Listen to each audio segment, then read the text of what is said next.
नहीं, देखिए बड़ी बात है। और ये उन्होंने अपने भाषण में भी कहा कि छठी मां का प्रसाद है।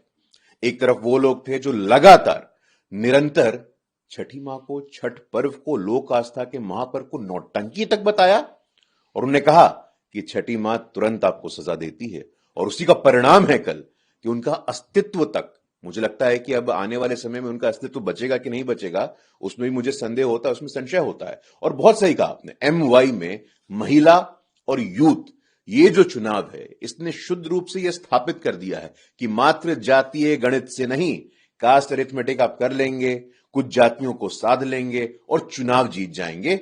यह भारत की राजनीति के लिए बहुत बड़ा मैसेज है, बहुत बड़ा संकेत है। अगर आपके पास विजन नहीं है, अगर कोई ट्रैक रिकॉर्ड नहीं है, लगातार मोदी जी का, नीतीश जी का 20 वर्षों का सुशासन है, हर मंच पे, हर मोर्चे पे, इंफ्रास्ट्रक्चर हो, साक्षरता हो, हेल्थ हो, हर फ्रंट पे हमने बहुत ही अच्छा काम किया है और उसी का परिणाम है कि कल हमको वो आशीर्वाद प्राप्त हुआ है।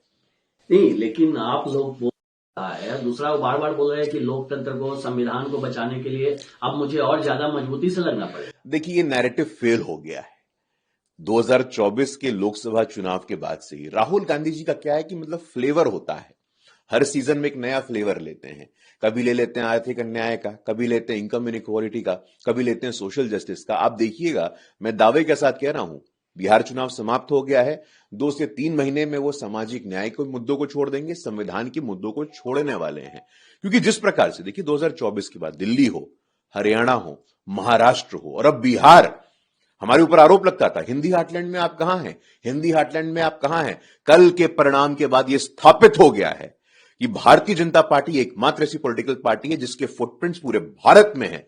क्या हिंदी हार्टलैंड, क्या दक्षिण भारत, क्या पूर्वोत्तर, क्या पश्चिम, हर जगह सर्वस्पर्शी, सर्वव्यापी अगर कोई पॉलिटिकल पार्टी है जो 365 दिन काम करती है, वो भारतीय जनता पार्टी है। कल स्थापित होगी ये बात।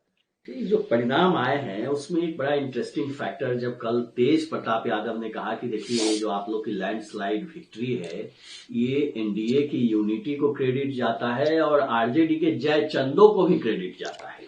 नहीं, देखिए तेज प्रताप जी एक परिपक्व राजनेता के रूप में उभरे हैं। उनकी छवि, उनका परसेप्शन जैसा भी हो, लेकिन ये तो उनको देना पड़ेगा कि वो व्यक्ति अकेले रह करके, अब देखिए जिस व्यक्ति, लालू जी से लोगों को बहुत अपेक्षा थी, पिछड़ों की राजनीति उन्होंने की, लेकिन जिस व्यक्ति ने परिवार को संभाल के नहीं रखा, वो बिहार को क्या संभाल के रखेगा।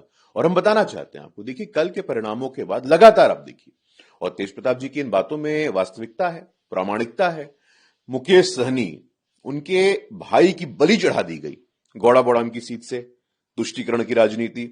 शरद यादव, और देखिए बिहार के चुनाव का इतिहास लिखा जाएगा, बिहार विधानसभा चुनाव 2025 का जब इतिहास लिखा जाएगा तो इस बात को ये लोग स्मरण करेंगे कि मंडल पुरोधा, प्रखर समाजवादी जनवादी नेता, लालू जी के राजनीतिक संरक्षक शरद यादव जी के बेटे के लिए जगह नहीं थी। जगह किसके लिए थी?